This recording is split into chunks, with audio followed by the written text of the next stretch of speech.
In Marjane Satrapi's graphic novel Persepolis, there is a scene that stays with you forever.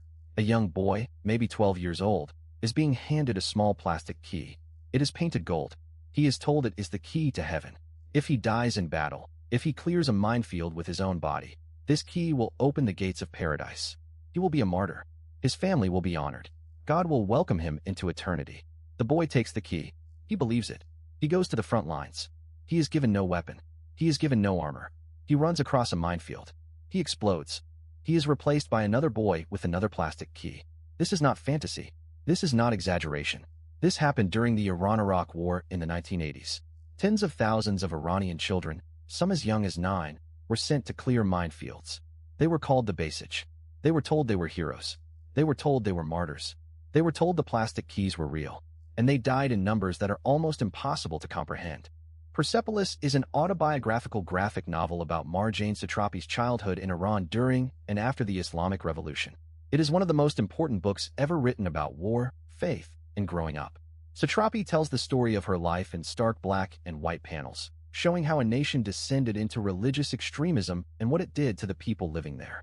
The child soldier scene is brief.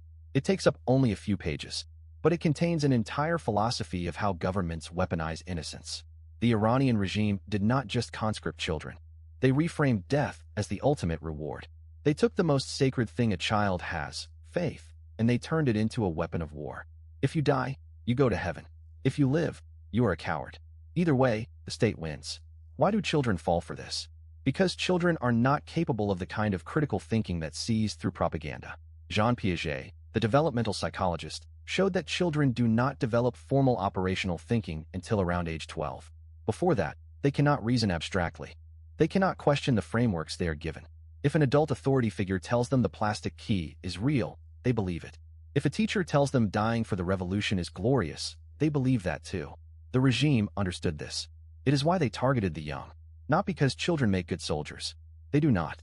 They are small, weak, untrained. But they are suggestible. They can be molded. They can be convinced that death is not the end, but the beginning. The plastic key is not a physical object. It is an idea. And ideas, implanted young enough, are more durable than steel. The philosopher Hannah Arendt wrote about the banality of evil. She argued that the worst atrocities are not committed by monsters. They are committed by ordinary people who have stopped thinking. They follow orders. They accept the framework they are given. The child soldiers of Iran did not choose their fate. The adults who gave them the keys did not think of themselves as murderers. They thought of themselves as patriots serving God and country. This is how evil becomes banal. It becomes policy. It becomes routine. Tuesday is minefield day. Wednesday is martyr funerals. Thursday is recruitment. The machinery of death grinds on, and everyone involved believes they are doing the right thing. Persepolis captures this horror in a single panel.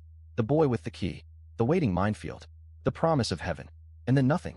The philosopher Albert Camus once wrote that the only serious philosophical question is suicide. He meant that once you strip away all the illusions, the question of whether life has meaning is the foundation of everything. The boy soldiers of Iran were not given the chance to ask that question. The meaning was handed to them prepackaged. Your life matters because your death will matter. Your sacrifice will be remembered. You are part of something greater than yourself. This is a profoundly comforting lie. It is also a profoundly effective recruitment tool. Every army in human history has used some version of it. Glory, honor, God, country. The names change, but the mechanism is the same. Convince a person that dying for you is the most meaningful thing they can do, and they will walk into the fire smiling. What does Persepolis teach us about all of this? Satrapi does not moralize. She does not give speeches. She simply shows. The boy with the key. The mother waiting at home. The empty chair at the dinner table. The next boy getting his key. The cycle continuing. And because she tells the story through the eyes of a child herself, the horror is amplified. Satrapi was a child when this was happening. She could have been one of those boys if she had been born male and poor. She knew it. She shows it. The key to heaven is also the key to a locked door behind which an entire generation of young men disappeared. Persepolis does not just tell you that child soldiers exist. It makes you feel what it is like to live in a world where this is normal. And once you have felt it, you cannot unfeel it.